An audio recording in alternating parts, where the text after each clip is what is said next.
is again the College of New Jersey. We all started this IEEE ISEC conference. I don't know if you attended the first one, Al Katz and Susan Donahoe, the first 2 years. Then we moved to Princeton. So we have the last keynote speaker. After that, we'll have a break, then the technical session. So one more thing, if you did not get a chance to register, please put your name and email address. We'll just follow up. I know this morning it was a little crazy, so we apologize for that. So STEM identity formation implication for teaching STEM informal and formal settings. Dr. Manuel Alejandro Figueroa, and he is an associate professor and current chair of the Department of Integrative STEM Education. That's an interesting department, right?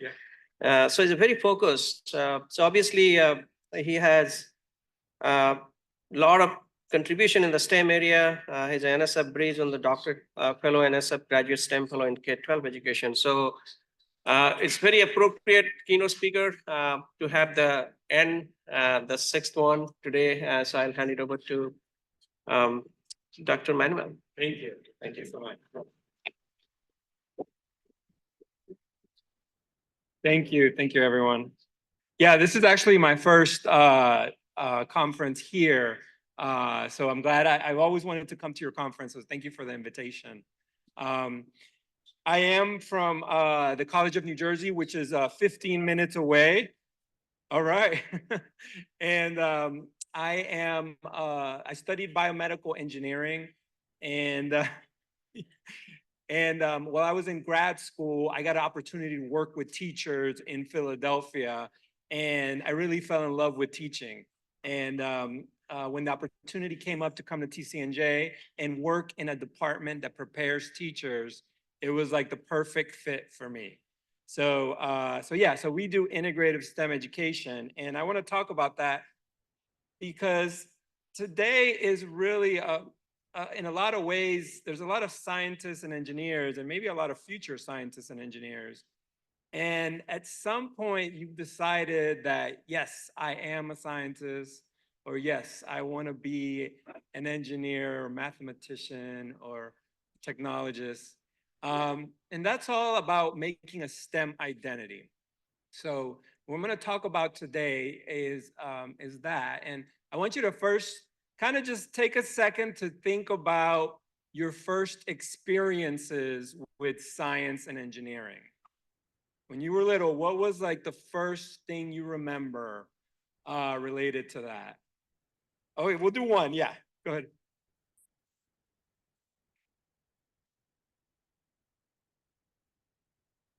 Oh, nice. With the World's Fair. And where was that? In New York, wanted to be an astronaut.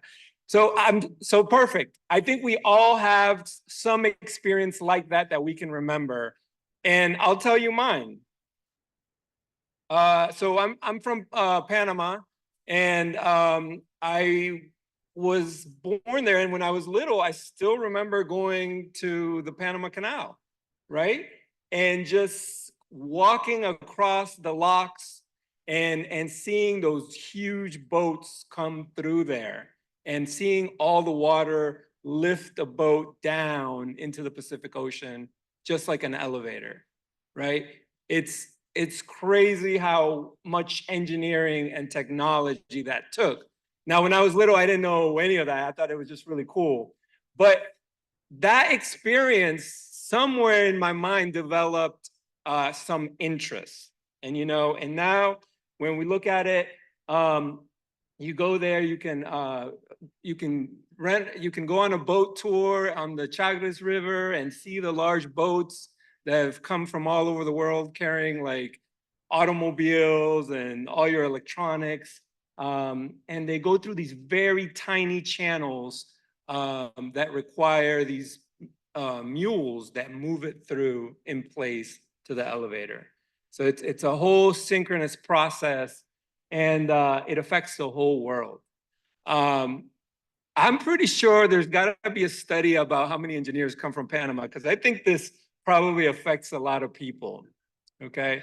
And I think we can find stories like that in our community, and it's important that we highlight those things and how it connects to the larger world.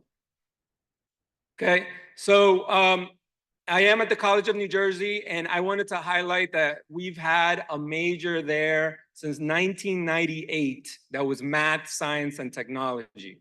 That means teachers, future teachers would come in and get their certification to teach middle school math, middle school science, and K through 12 technology education, along with their elementary education initial certification.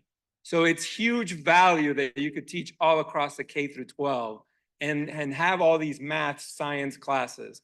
And what we do your senior year is we give you some pedagogy classes. How do you really integrate all these into engineering and technology related lessons?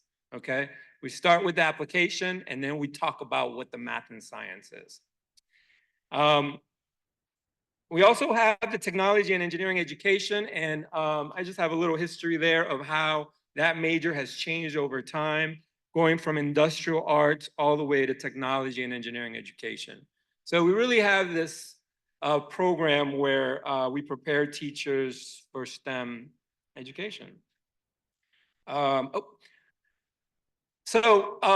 My research right now is going into STEM identity. I'm trying to study informal learning experiences. So that can be anything from like a STEM Saturday to a museum visit and all those informal learning experiences, okay? The important thing to that is that we want to maintain it. We don't want it to just be one-off activity that you do and then that's it. We want to see the sustainability of those programs throughout childhood, adolescence, and early adulthood. Okay, and if you look at the research, there are frameworks. This is how we study the development of STEM identity, and this has been divided into science theories and engineering theories, as well as mathematics, and then also a maker kind of identity. But the ones that are most well known are from science. We have that there are three sort of domains, okay? Your competence, that means your understanding of the topic. Your performance, your ability to perform well in those areas. And the recognition of yourself as a person that's good at science or a person that's good at math, right? But also the recognition of others and how they see you, all right? And that comes important because your family can be a big influence, as well as the teachers in your life, as well as your community. When you look at engineering, Godwin adapted this theory and really made more of an interest and motivation factor, and then also the self-efficacy or how well you perform in that area.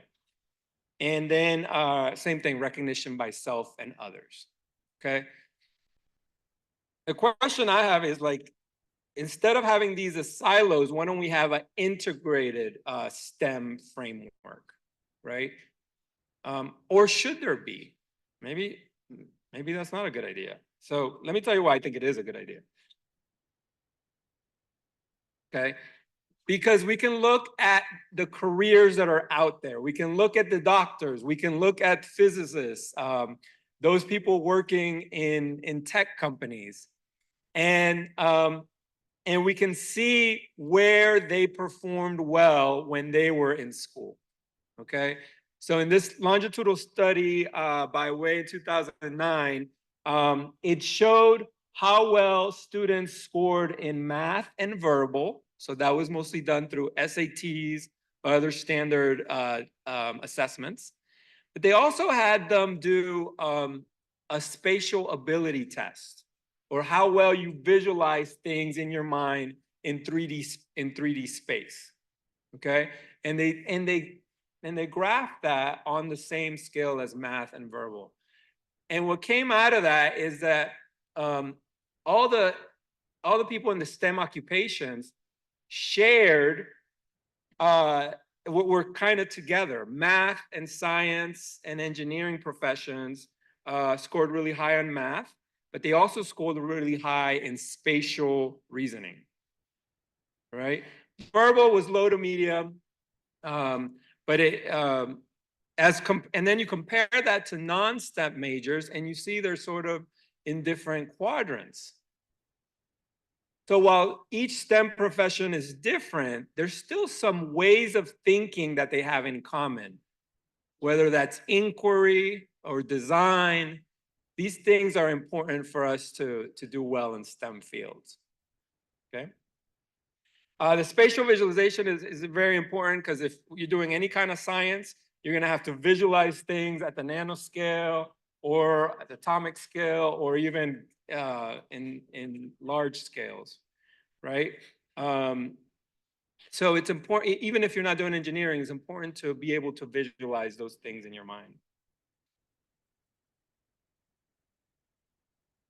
All right, so we've been working up with our own sort of framework from childhood to adulthood. And let's take a look at what kind of goes on through a regular progression, okay? Your STEM identity really starts with that exposure when a student is very young and gets a joy out of an activity that they do, okay? This might be something in your classroom, but it also might be something that you do at a museum or after school activity.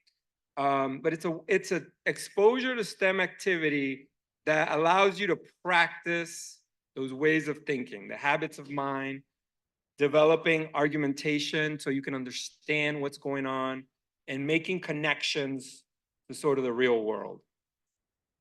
In this example, we have students building a bus shelter that can be really strong and withstand a lot of weight in order to build like structure in their classroom.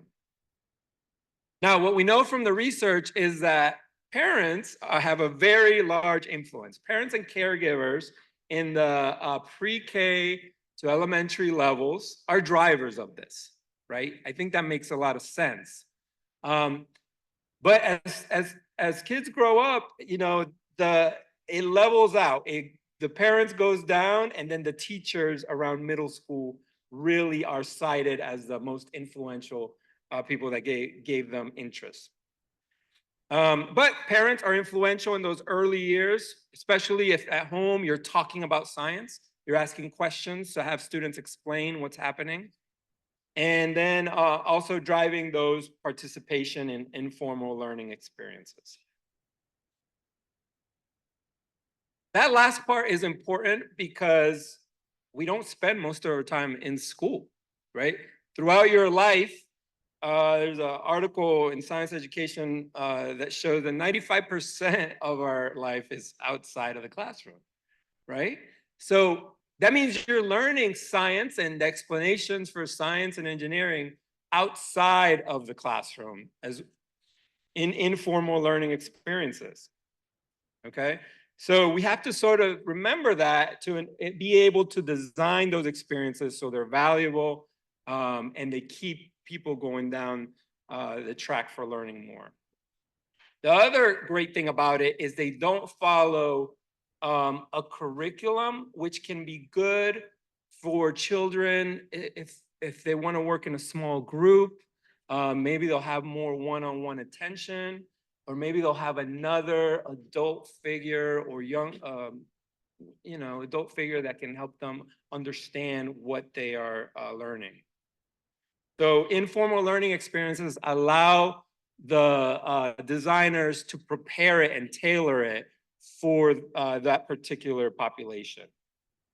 And you know these experiences: museum visits, zoos, aquariums, Odyssey of the Mind. I was Odyssey of the Mind when I was little. TSA, yeah. Engineering clubs, Saturday Science, Girl Scout badges. You know, they have a whole bunch of STEM badges now. They're really cool. And now we have to add to all this is sort of media, social media, movies, documentaries that you might watch, and then streaming services. Those are all informal learning experiences. Okay, now, what we also see in research is that there is the initial interest, but there's also the situated interest, the continuing interest that develops. Okay, so while you might develop an initial interest at the elementary level, the real deeper interest really develops around middle school. Okay, and the most effective programs target middle school. And that's when a student is really experiencing with different identities, what they like, what feels like what's part of them. And this is not just a very linear path. Sometimes this is a time when they experiment a lot, right? I hate science one day, but then I love engineering the next day, right? Like, it's going to change, okay? But the middle school outreach and engagement opportunities have been shown to be most impactful during the middle school years.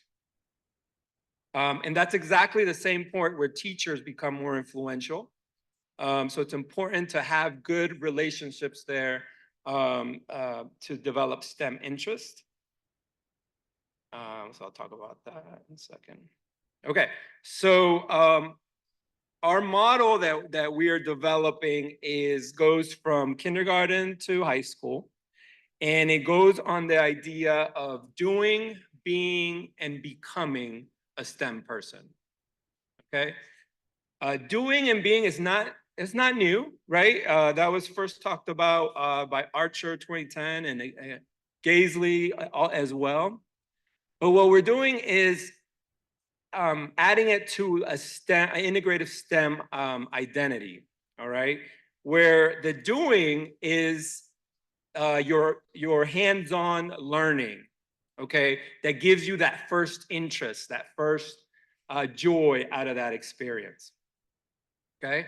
And doing along a whole K through 12 line might happen first during kindergarten, second grade, and maybe third to fifth grade, right? Where the parents are realizing, oh yeah, my kids really like this. And then in third through fifth grade, children become more aware and more engaged in the science and engineering, okay? Being is the next stage that we are defining, where it's where you develop those habits of mind and those practices of science and engineering, right? So those ways of thinking through activities that challenge you to develop hypotheses, inquiry, but also design under constraints. And then finally becoming would be sort of where you've sort of been recognized as yourself as becoming a STEM person, and others see you as a STEM person. You've developed really strong career aspirations, and maybe you've started to look at jobs in this area. Now, it doesn't mean that they have to happen in this stage. You could be doing in middle school, right? But we've sort of spread it out to sort of to recommend on what programs should be focusing on.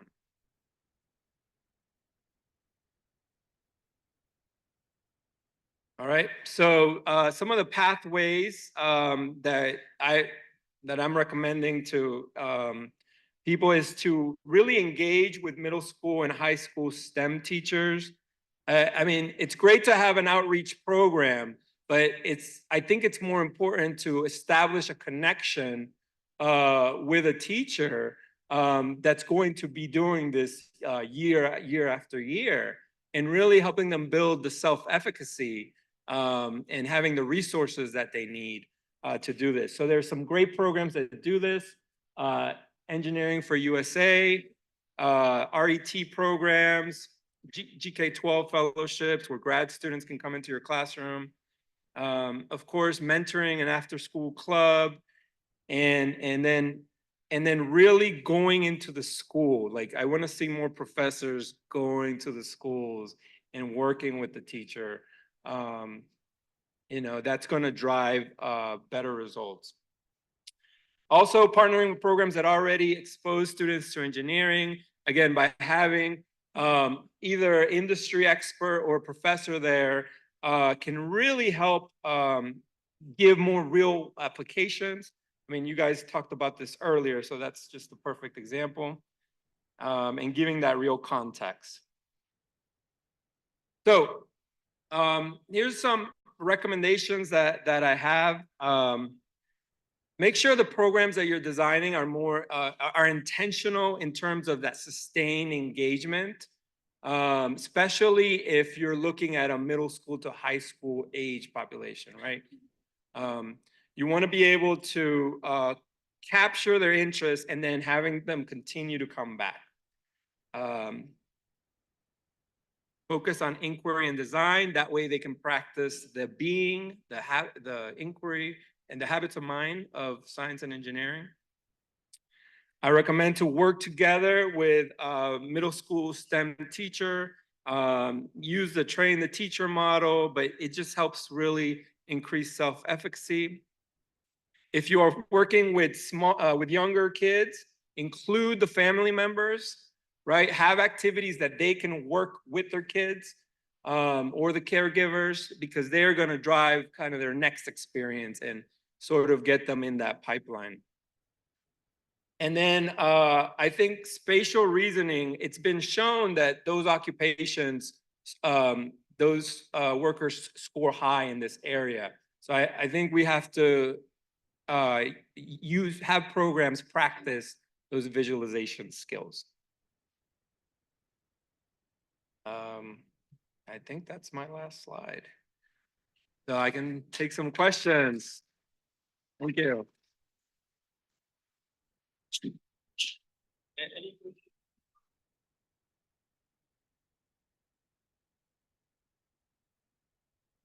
Question from the audience?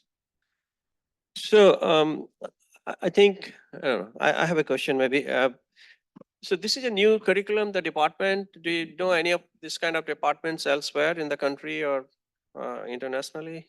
I mean, it's a very effective way to get the students learn STEM. Yeah, there are some. Integrative STEM, I mean, there are, I was just at a conference in Memphis and they gave awards for the best integrative STEM programs in the country. So yes, Virginia Tech has a PhD program in this area, Purdue, BYU. So yeah, there are programs all across the US that really train teachers, and they're doing like an integrative STEM sort of thing. Yeah, absolutely. Amazing. I know of the Artists of the Mind, and some of those my kids also participated. Yeah. And some of them actually helping. So Joy is helping too. So if no other question, I'd like to, there's a question? Oh, there's some questions over there. Oh, okay. I don't know what happened to the other microphone. Sorry. Usually most of the places and the other there's a question. auditorium we have in Princeton, they have a standing microphone, so people just come in. Please. Thank you. Thank you so much for this inspiring presentation.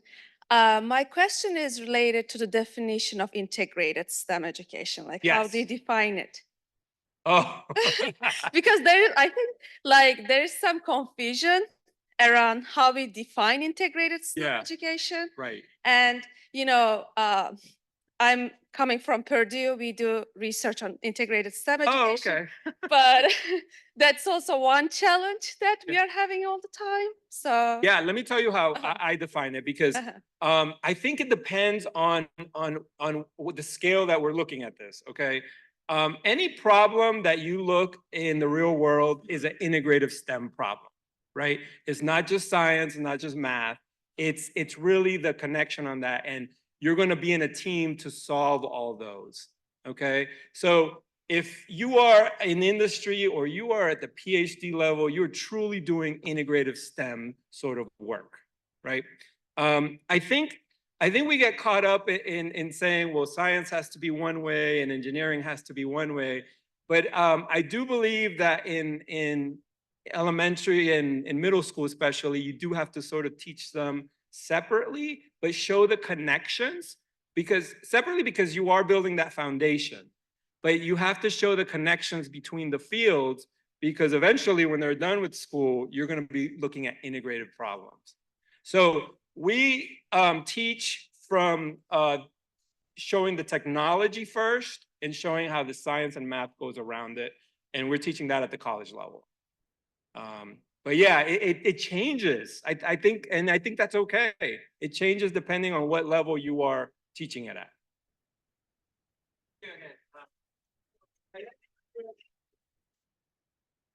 Do you have a quick question? There is a question on here. Yeah, that's fine.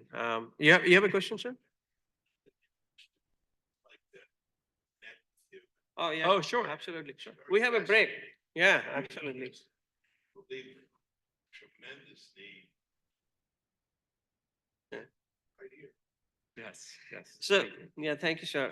I'd like to request Dr. Rebecca Mercury, who is one of our past section chair from Princeton Central Justice Section. You might have seen her up in the Ham area to come and present this certificate of appreciation. So one second, we need to take a picture. Kate, you want to just take a picture here? Okay. Certificate.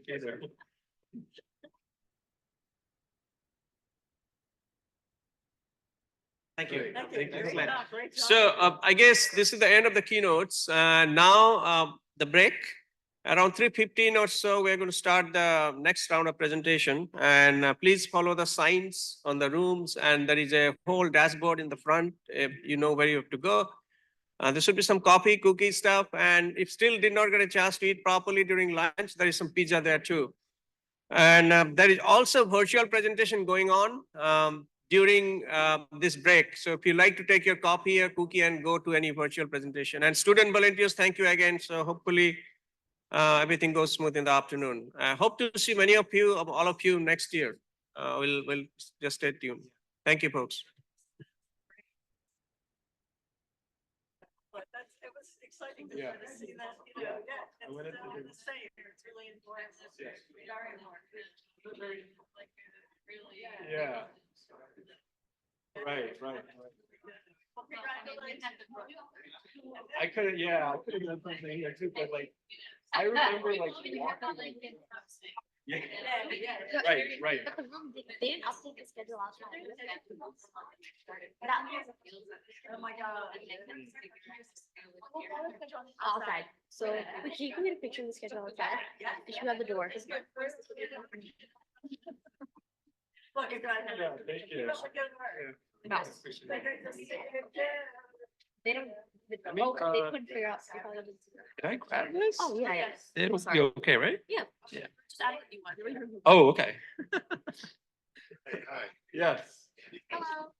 You look I familiar do, to me. yeah. I'm the wrong. Oh, it's really cold now. Oh. Hello. Yeah.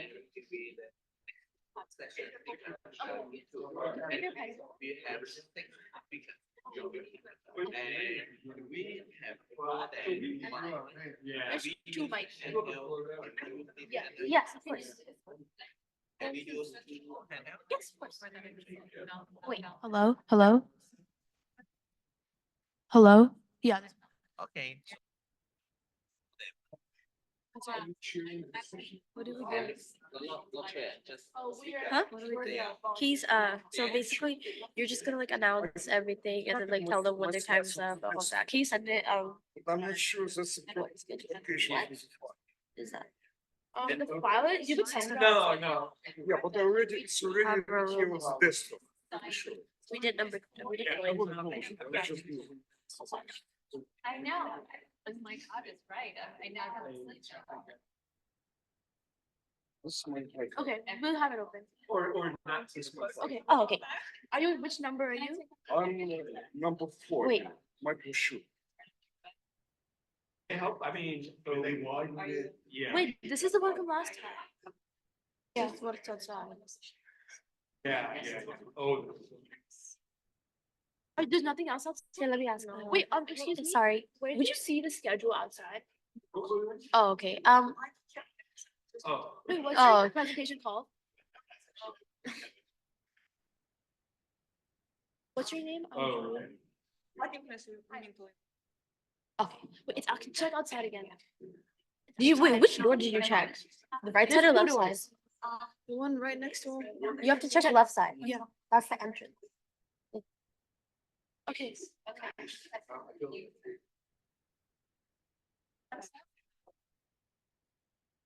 Oh, are we muted, by the way?